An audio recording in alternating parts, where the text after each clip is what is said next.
एक हमारे पास प्रश्न आया था कि सर पत्नी ने जो है मेरे ऊपर दहेज का मुकदमा, मेंटेनेंस का मुकदमा, डोमेस्टिक वायलेंस का मुकदमा, ये 3-4 मुकदमे मेरे ऊपर लगा दिए हैं और मैं बहुत ज़्यादा परेशान हो गया हूँ और मेरी ये इच्छा है कि मैं अब उस पत्नी के साथ में नहीं रह सकता हूँ और ना ही मुझे वो रखनी है।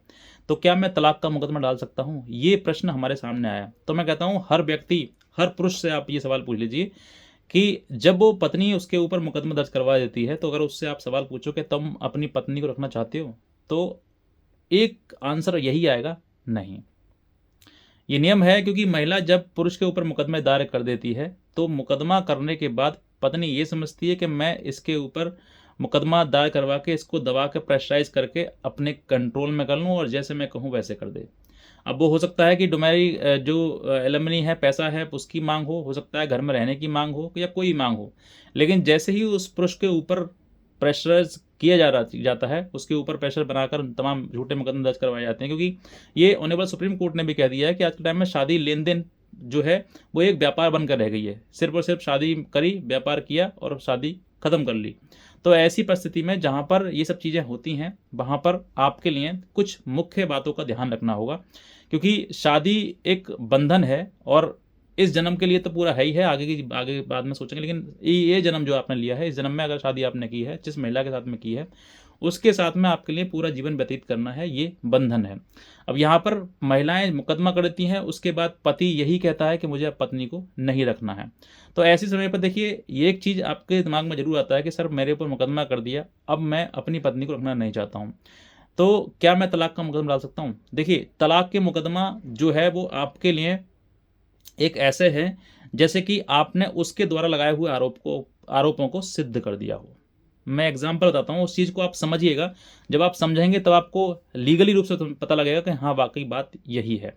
देखिए, पत्नी जब भी आपके में अपने मुकदमे लिखवाएगी, चाहे वो दहेज का लिखवाए, मेंटेनेंस का लिखवाए, डॉरी का, डोमेस्टिक वायलेंस का लिखवाए, किसी का भी मुकदमा लिखवाए, उसमें यही कॉमन एलिगेशन होते हैं कि मेरे पति मुझे मारता है, पीटता है, दहेज माँगता है, घर से बाहर निकाल दिया और दूसरी शादी करना चाहता है और मुझे रखना नहीं चाहता है। ये चीज़ें जो है वो अपने एलिगेशन में, अपने चाहे वो कोई सा भी मुकदमा हो, उस मुकदमे में ज़रूर लिखवाएगी। अब ये कहेगी कि भई मुझे मारता है, पीटता है, दहेज माँगता है और मुझे रखना नहीं चाहता है, दूसरी शादी करना चाहता है।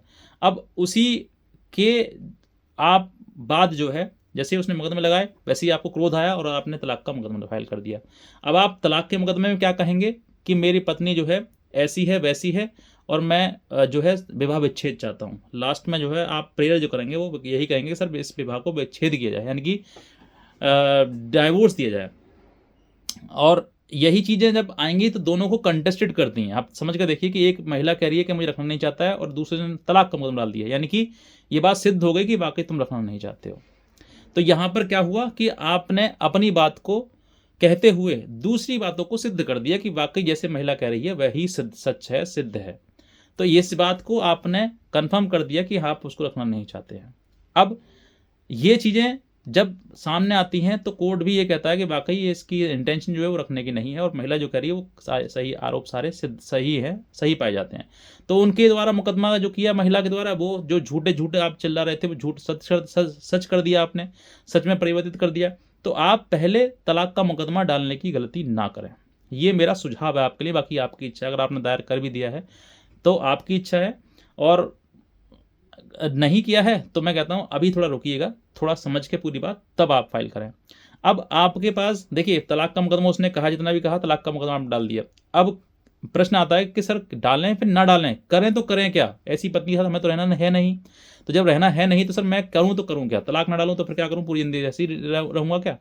तो ऐसी परिस्थिति में आपके पास देखिए, अब आपको एक वकील की ज़रूरत पड़ेगी यहाँ पर। आपके जो माइंड है उसको खोलने के लिए, क्योंकि हर व्यक्ति हर बात वीडियो के माध्यम से नहीं कह सकता है, या फिर जो आपके मन में सवाल है उसका जवाब आपको चाहिए, तो वो जवाब आपको मेरी वीडियो द्वारा नहीं मिल रहा है, तो फिर आपको फिर एडवोकेट की आवश्यकता पड़ती है।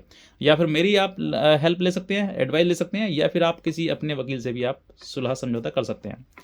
अब ये सब चीज़ें बात में सामने आई, तो अब यहाँ पर तलाक का अगर आपको मुकदमा डालना है, तो मैं कहता हूँ जितने भी एलिगेशन उसने लगाए हैं पत्नी ने आपके ऊपर, उसके स्ट्रॉन्ग एविडेंस आपके पास होने चाहिए। अब यही वीकनेस आपकी आ जाती है कि सर सबूत हमारे पास कोई है नहीं, जैसे वो कह रही है वैसे ही हम कह रहे हैं, ओरल हम कह रहे हैं, ओरली वो कह रही है, मौखिक हम, मौखिक वो। तो फिर अब क्या है, आपको, आप पुरुष हैं, आप समाज को देखिएगा कि सबसे ज़्यादा पुरुषों को ही कहीं न कहीं दबाया जा रहा है, प्रताड़ित किया जा रहा है और पीड़ित किया जा रहा है। चाहे कानून के द्वारा हो, चाहे समाज के द्वारा हो, चाहे कहीं और किसी और विभाग के द्वारा हो, क्योंकि कानून महिलाओं के लिए ज़्यादा है, पुरुषों के लिए एक बना हुआ है सेक्शन 9 का मुकदमा। तो उसकी मैं बात नहीं करूँगा आज के टाइम में। तो जब देखिए, जब आपको पता हो कि मेरे पास सबूत भी नहीं है और महिला के लिए साथ में नहीं रहना है और उसके मुकदमा डाल रखे हैं तमाम, और बहुत सारी चीज़ें, बातें आपके सामने आ रही हैं, तो फिर आपके लिए एक और ऑप्शन है सेक्शन 10 का।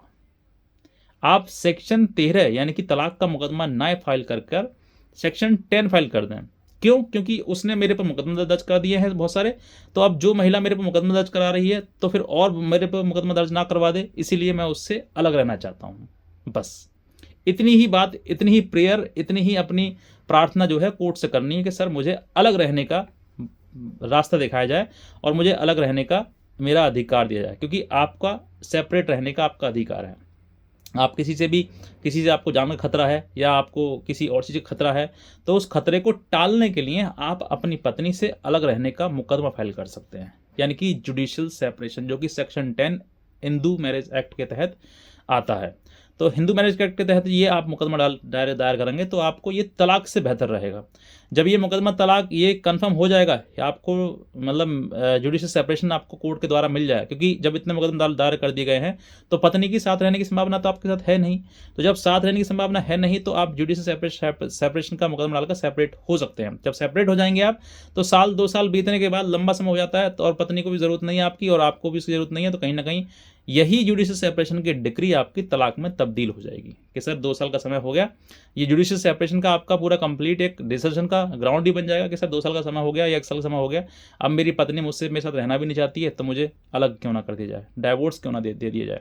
तो फिर आपको ये चीज़ें कन्फर्म हो जाएंगी कि हाँ, पहले मतलब काफ़ी साथ रहने का प्रयास किया, पत्नी ने मुकदमे किए और उसने जब वो साथ में रहना ही नहीं चाहती है तो फिर जुडिशियल सेपरेशन हुआ और सेपरेशन अलाउ कर दिया कोर्ट ने, अब डाइवोर्स भी अलाउ कर दिया जाए। तो ये जो है आपके लिए ये पूरा एक प्रोसीजर हो जाएगा और उस प्रोसीजर के तहत आप 100% आपको डाइवोर्स भी मिल जाएगा। लेकिन डायरेक्टली अगर आप करेंगे तो आपको परेशानी आ सकती है और आपको दिक्कतों का सामना करना पड़ सकता है और आपके द्वारा दूसरे व्यक्ति की कही हुई बातें सिद्ध भी हो सकती हैं। बस इतना कहना चाहूँगा।